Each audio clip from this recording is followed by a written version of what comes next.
Alright, me. This might be the weirdest place I've ever recorded, but today I just finished reading Catch-22 by Joseph Heller. It is like first week of March. This book took me about, really like 2 to 3 days to read. I finished it in my car today, and now I'm recording before Little Mermaid. So that's all that going on. Catch-22 is a fascinating book, right? Because I think it exposes what might be perhaps one of the greatest pieces of American propaganda that exists, right? And it still exists to this day, right? Which is this inherent belief that the people that fought in World War II and the young men who died for World War II were volunteers and were willing to do this and wanted, to fight for their country, right? Every single one of them, right?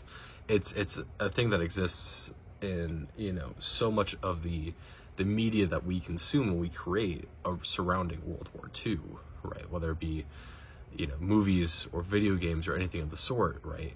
It all kind of revolves around this idea that, every single person who was involved in World War II from the American side was doing so voluntarily and doing so happily, right? And Catch-22 really exposes the thing that we forget about World War II, which is the fact that there was a draft, right? And what inherently, right, from my at least perspective, is that the existence of a draft in the first place, when it comes to the military, means that there are not enough enlisted or volunteering members to then fulfill the roles that we require, right? Which then means that we need to draft young men into the military, right? And in doing so, right, we draft people that are not always willing to or want to do this fighting, right? The Catch-22 follows Yossarian, right?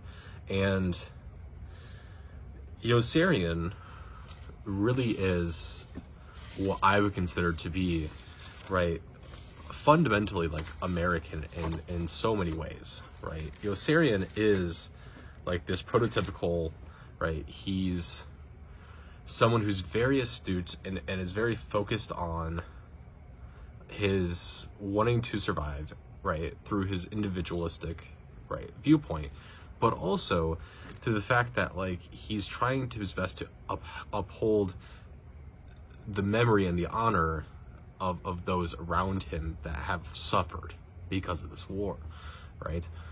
And it doesn't come at first, right? But eventually he gets to that point. And I feel that those are two, like, things that we really highly dedicate, as especially when it comes to like a historical standpoint for Americans, right? Those are two things that we really, really highly value. And what we see here is that it's not actually considered valuable in the moment, right? One of the things that this book deals with, right, which is inherently Catch-22, right? It's the rule that exists, is that, to put it bluntly, the way that it is explained at the very end of this book, right, is that the military can force you to do whatever they want you to do, right, no matter what, right? And the way that we kind of see this throughout, right, is that at the very end, in its very bluntest form, right, the military doesn't have to show you the rules that they're enforcing, right? They just have to say that there is a rule,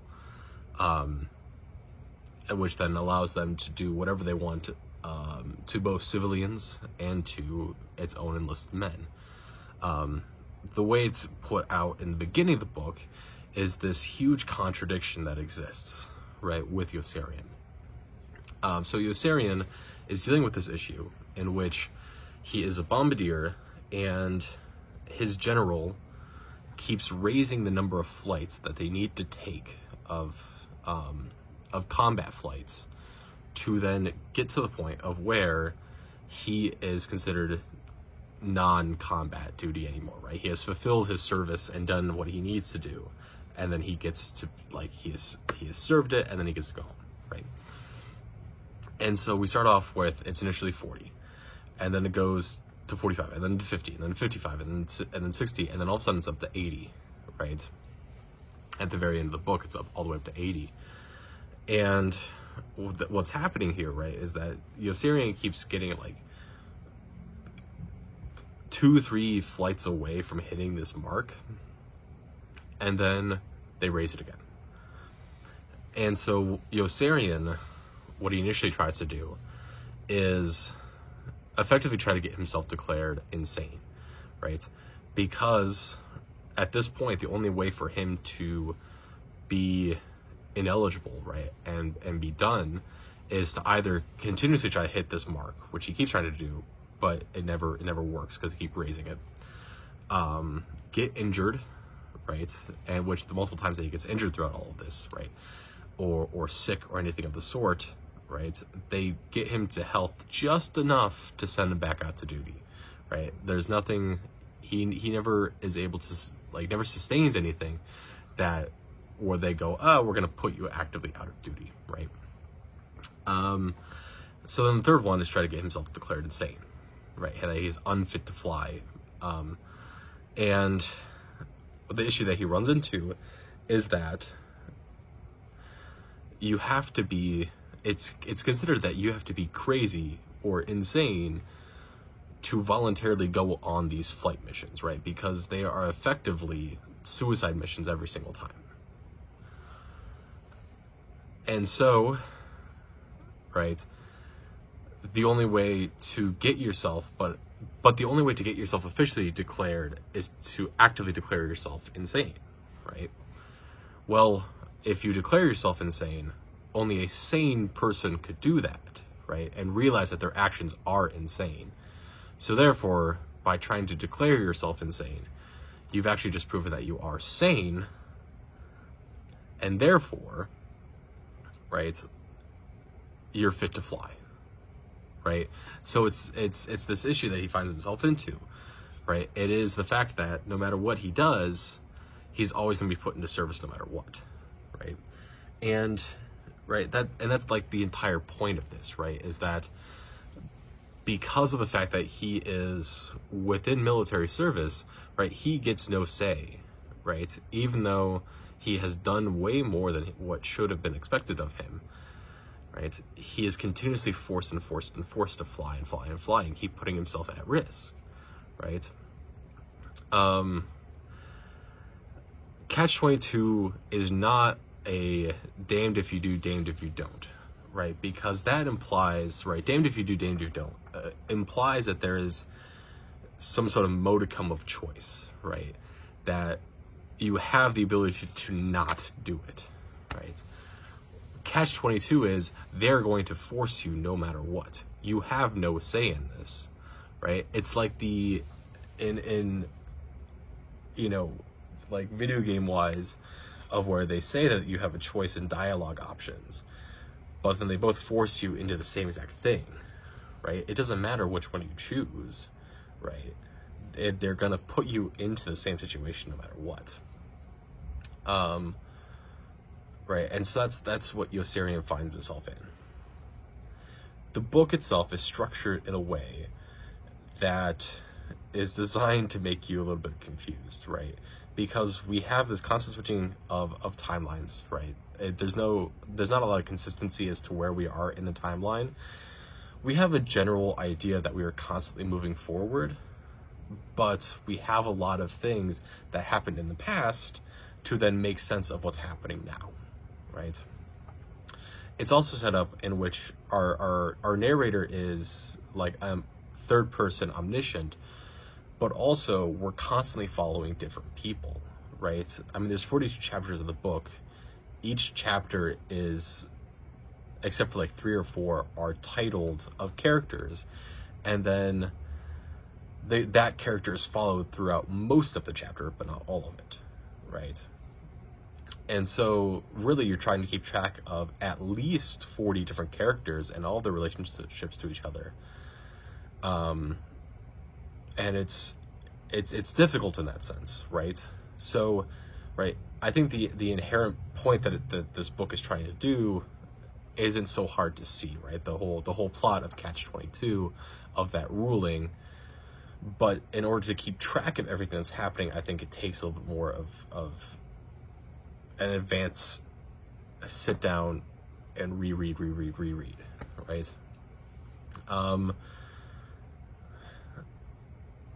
The other thing that this book does, right, is it really kind of shows, once again, this idea, and it was a kind of popular idea that came up, I think, in the wake of Iraq and Afghanistan, when we realized that we weren't doing so hot over there, which was this kind of idea that, like, really what's happening with the U.S. military is not that we are doing all these things because we should be doing it. We're doing these things because it is what a whole bunch of people that don't have to put their lives at stake are wanting to do, right?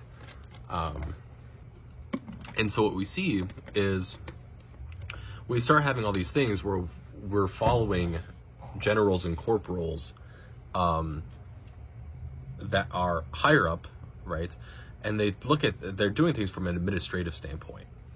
And all of their dealings and all of what they're doing is trying to get themselves more power or, more credit to their name, right? This happens with Shaikov, it happens with Peckham, right? Dreidel even, right? It's happening with all of these higher ups, because what's happening is that they're starting to go into competition with one another because of this inherent American capitalist idealism, which is that your only thing to do ever is to move forward and go up, right? You should never strive for what you have. You should be striving for something greater. And so we have all these people that are looking at war from a administrative point of view, and they start infighting with each other and trying to take each other's places and get each other's jobs, because that's what that mindset of corporatization and capitalism does, right? But what they don't get to see is the fact that, even people that are higher up, like Yossarian, who's a captain, is that they then have to deal with all these shitty consequences of what they're deciding to do, right? And it goes anywhere from, the forced more flying to the, outrageous, the loyalty oaths that came into play at one point, right? Of where all of a sudden, because one general thinks it's a good, or one corporal thinks it's a good idea to do this, right? To make sure that everyone's swearing an oath because it's going to give the corporal more attention and more power, well, then all of a sudden, all of your enlisted men that are doing all of the actual physical labor of war are then being destroyed by it, right? And it's a thing that's a constant issue, right? Because, right, war, in a lot of ways, is a game played by people that they don't have to see the inherent consequences of it. Right. This comes really prevalent right at the very end, right, where Yossarian is effectively given the choice in which he can either take a court-martial, or he can effectively lie to get his way out, as long as he makes everyone else look good, right? As long as he makes his administrators look good. and in the end he decides to desert, right? Yeah, right. It's just a constant dealing, right? And it's a thing that we still deal with this day, in which it is a game of lives that is being played for politics.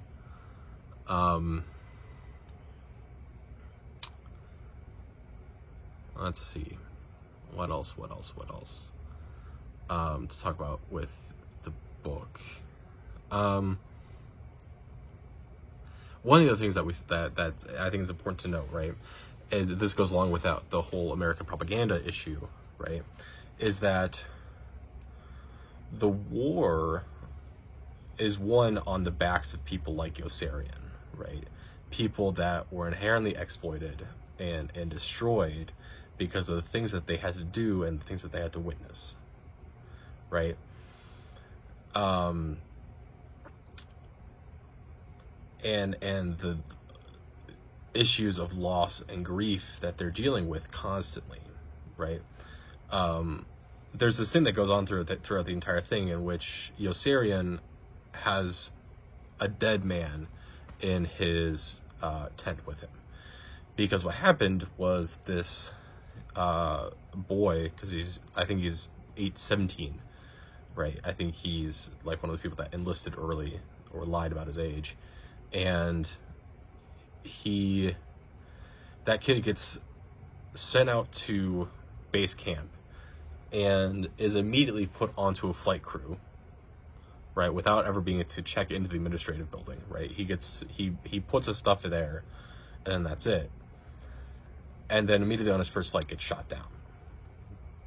And then, but because he never checked in, right, the administrative part of the military is like, well, we don't want this as a black eye on us, right? We don't want this as an issue for us to say that we did the wrong thing, so we're going to lie about it and say that he died at this point, or he just never showed up, right? Even though everyone else knows that he did show up and was just pushed immediately into being on a flight crew. But because of all of this, right, all of this kid's stuff gets left inside the tent. And Yossarian leaves it there for months, right? Because from administrative standpoint, right, that stuff now belongs to no one, right? Because if the government moves it, well, then they're admitting that he did check in and he was there, and it's their fault that he died so soon. But Yossarian can also, like, doesn't really have power to move it. And so it gets left there. And there's this whole issue, right, internally, right, of we are dealing with the fact that we are constantly losing actual people, right? Well, then at the very end, a whole bunch of 20-something recruits come in. They all get assigned to Yossarian's tent. And within 3 days, they just move everything out and they just dump it in a bush nearby, right? And it's one of those things, right, where it's like this war was won on the backs of people like Yossarian, right?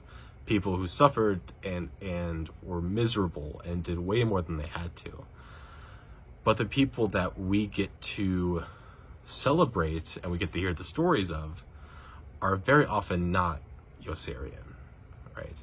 They were very often the people that came in at this tail end, right?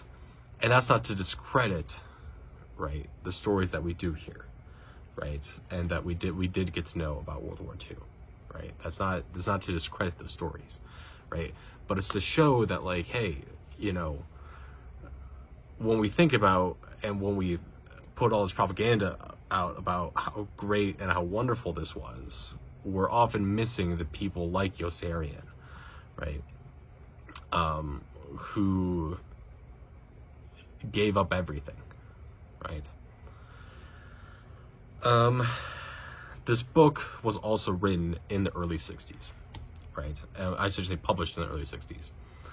And I think that's important, right? Because from a big idea standpoint and a comparison standpoint, right, I think you really get to make this really, really nice argument that,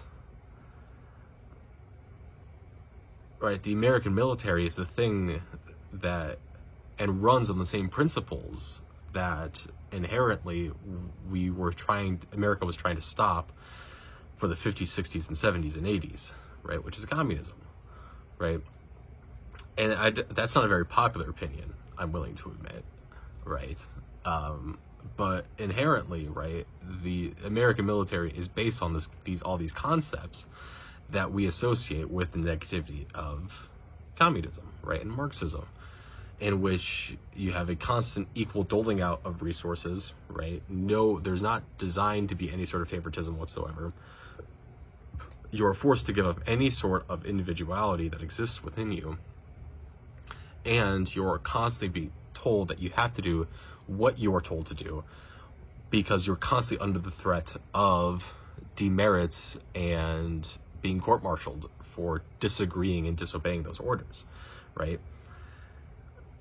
And these are all concepts and ideas that I constantly hear about when people talk about like why communism and Marxism and socialism is bad, right? But in reality, it's just what the American military does, right? And certainly there are reasons why the military does this, right? But also, right, we have to recognize, and we need to recognize, that one of the things that America prides itself most on is also runs itself in a way that is totally against what we think that we stand for, right? Yeah, I guess the final person to talk about would be Milo. Milo basically becomes this great representation of the profiteering that exists within destruction and disaster, right? And it's just very clear that that's what Milo's intended to represent, right? But Milo is constantly doing this thing in which he is effectively money laundering with government money to then make a profit off of it. But then it's always about how, but whenever he's caught, whenever people recognize that, oh, he's doing this, it's always, well, the government should not have anything to do with private enterprise. There's no law against me making money and making a profit, right? But it's also like one of these great things of which, when we think about the values that America upholds, right? And if we think that making money is the only thing that matters, right? We run into people like Milo who bomb their own places, right? Because he got paid a couple $1,000s to do it. And because he made money, well, then it's good for America because that's all Americans should be making money, right?